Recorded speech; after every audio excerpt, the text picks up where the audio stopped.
Back to Middle East now. A unique women's rights accord will be signed tonight in Tel Aviv, and we have the women to talk about it and tell us all about it. And they are Ruth Wasserman Lande, former member of Israeli Parliament, and with her, let me get the title,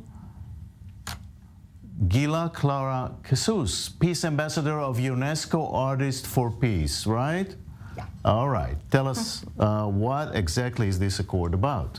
Okay, thank you very much for having me. So we are here to discuss the Sarah and Hajar Accords that are dealing with, I would say, the feminist version of the Abraham Accords, not only for helping in human dignity concerning women's rights, but also dealing with feminist diplomacy.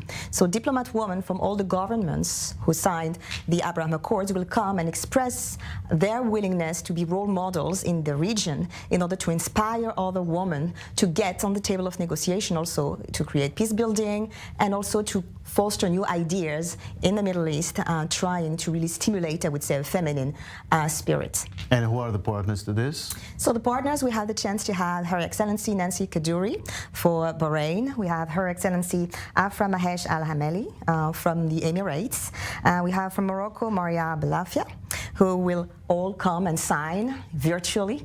And we have the chance to have Ruth Wasserman Lande for the Israeli side. Right. Ruth, what's unique about it, and what's the real purpose behind it?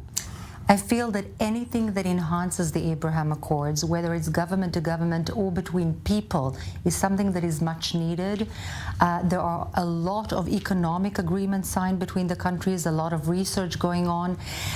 There were actually initiatives from women all over the countries to get together, but nothing official that was literally signed, and an initiative to move forward some kind of agenda which is for the benefit of the region as a whole.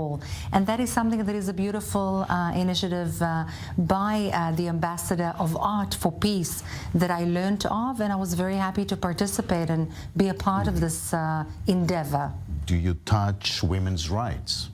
I touch really women's rights when it comes to human dignity, which means really trying to treat, humanly speaking, women. And we are trying to touch also showing that a coalition of women diplomats could also think about something else than things linked to women. So we're trying to imagine, hubs to get creative solutions. Why not about poverty? Of course, all that under government supervisions. So when I knocked on the door to all the governments, with what I'm calling diplomatic entrepreneurship, the first reaction of the women were, well, I need to ask permission for my governments to say if yes or no I'm able to sign those agreements. And I was the one to adapt the agreements, the Abraham Accords, into the Sarah and Hajar Accords. So, but everything was done really following the supervision of the government. So this will be also done in the future for the future action. Right. Ruth, women's rights it's a very sensitive and delicate issue. I mean, even in Israel, there's a big argument about what's going to happen. How do you deal with that? I think that women need not only deal with women's rights issues. I think that we have so much to offer to the region. Just a window of opportunity to really bring about a different kind of perspective, a different vision, something a little bit more fresh, and a creative look from outside of the box. And the women's rights sort of is inherent in all of that. One need not necessarily speak and deal with women's rights, but deal with issues, just everyday issues like poverty, like education, like security, like policy that is not usually a women issue. And then inherently the women's rights is just follows because we are part and parcel of life.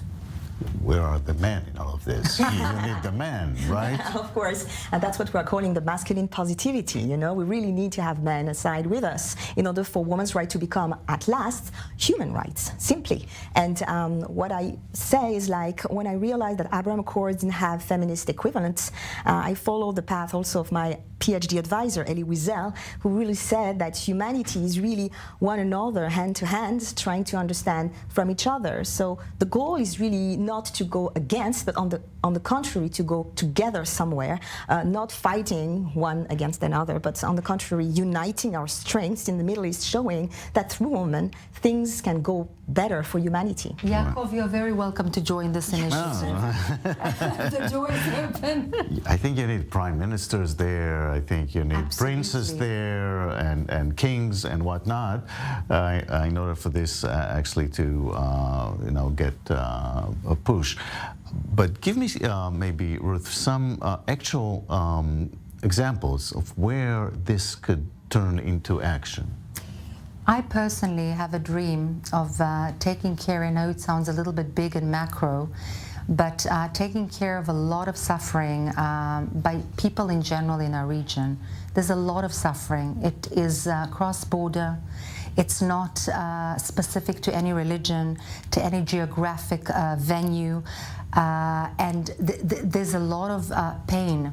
There are a lot of displaced people. There are a lot of women being sold to men, really using and manipulating the helplessness of situations, war-like situations.